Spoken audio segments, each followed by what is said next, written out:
Guys आपसे ये कह रहा है इस क्वेश्चन के अंदर, एग्जांपल नंबर 4 है, आपसे कह रहा है white light consist of waves of wavelengths 400 nanometre to 700 nanometre. आपको ये याद भी होना चाहिए, अगर आप लोगों को नहीं पता तो याद होना चाहिए, जो वेवलेंथ होती है विजिबल स्पेक्ट्रम के अंदर, तो विजिबल स्पेक्ट्रम जो होता है वो वाइट लाइट है ना। वाइट लाइट के अंदर जो कलर्स होते हैं 7 कलर से मिलकर बनती है ना वाइट लाइट, तो 7 कलर्स की जो रेंज है, तो रेंज कैसे बताओगे, पहले वाला कलर ले लो और लास्ट वाला कलर ले लो, उन दोनों की रेंज बता दो। तो मैं एक बार दिखा देता हूँ एक्चुअल में होता क्या है। विवग्योर VIBGYOR ये होते हैं, ये होता है आपका स्पेक्ट्रम, विजिबल स्पेक्ट्रम। इन सात के 7 कलर्स को अगर मिला दिया जाए तो वाइट कलर बन जाता है। तो अब ये क्या है, हमसे कह रहा है कि वेवलेंथ ये है विजिबल स्पेक्ट्रम की, तो सबसे ज़्यादा वेवलेंथ पाई जाती है रेड कलर की, तो रेड कलर की वेवलेंथ है 700 नैनोमीटर। और हमसे कह रहा है कि जो सबसे कम वेवलेंथ है वो होती है वॉयलेट कलर की, तो यह है 400 नैनोमीटर। तो हमसे कह रहा है कि ये वेवलेंथ रेंज है एयर के अंदर विजिबल लाइट की, विजिबल लाइट मतलब वाइट लाइट की। अब आपसे कह रहा है कि ये तो एयर के अंदर है, अब मैं इस वाइट लाइट को ले गया एक मीडियम के अंदर, हमसे कह रहा है what will be the wavelength range if this light goes through water. अगर इस लाइट को आप वाटर के अंदर से गुजार दोगे, इसी लाइट को आप वाटर के अंदर से गुजारो, तो जब वाटर के अंदर जाएगा ये violet colour, indigo, blue, green, yellow, orange, red. तो हमसे कह रहा है कि अब वेवलेंथ बताओ वाटर के अंदर, वेवलेंथ रेंज बताओ, तो इसकी वेवलेंथ बताओ और इसकी वेवलेंथ, इन दोनों की वेवलेंथ ले लो, वेवलेंथ रेंज मिल जाएगी आपको। तो अल्टीमेटली आपको तो ये पता है अच्छे से वेवलेंथ चेंज हो जाती है मीडियम के अंदर, तो यहाँ भी वेवलेंथ पे फर्क पड़ेगा जब एयर से वाटर के अंदर जा रही है, तो बिल्कुल सही बात है। तो आप एक काम कर लो, आप जो है 400 नैनोमीटर दे रखी थी वॉयलेट की एयर के अंदर, तो आप चेक करो वाटर के अंदर वॉयलेट कलर की वेवलेंथ कितनी हो जाएगी, उससे आप पता लगा लोगे। तो आप सोल्व करोगे, डायरेक्ट लिखोगे सॉल्यूशन, आप कहोगे मिनिमम वेवलेंथ मिनिमम वेवलेंथ,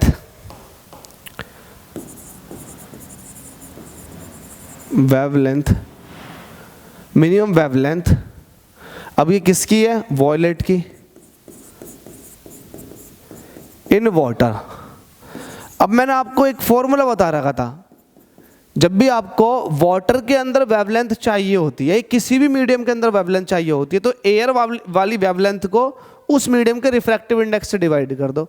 तो आपको अब रेंज चाहिए तो आप इसको कह दोगे लैम्डा वाटर, ठीक है। किसके लिए बात करूंगा, पहले मैं बात करूंगा इसके लिए, तो आप कहोगे लैम्डा एयर अपॉन मीडियम का रिफ्रैक्टिव इंडेक्स, तो लैम्डा एयर। मैंने क्या रखा, मिनिमम वेवलेंथ की बात करो 400 नैनोमीटर की, तो आपके पास मीडियम का रिफ्रैक्टिव इंडेक्स दे रखा है क्या, यस 1.33। आपको एक बात बता दूं, जो आंख के अंदर लिक्विड पाया जाता है उसका रिफ्रैक्टिव इंडेक्स भी 1.33 ही होता है।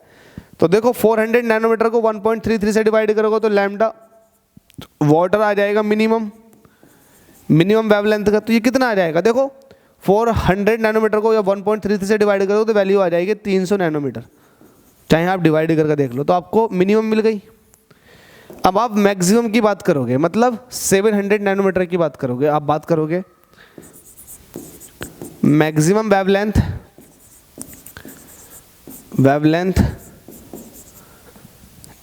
मतलब मैक्सिमम वेवलेंथ किसकी, रेड की, कहाँ, इन वाटर के अंदर बात करोगे अब इसकी भी, तो इसका भी ऐसे करोगे, lambda water is equal to हो जाएगा लैम्डा अपॉन म्यू।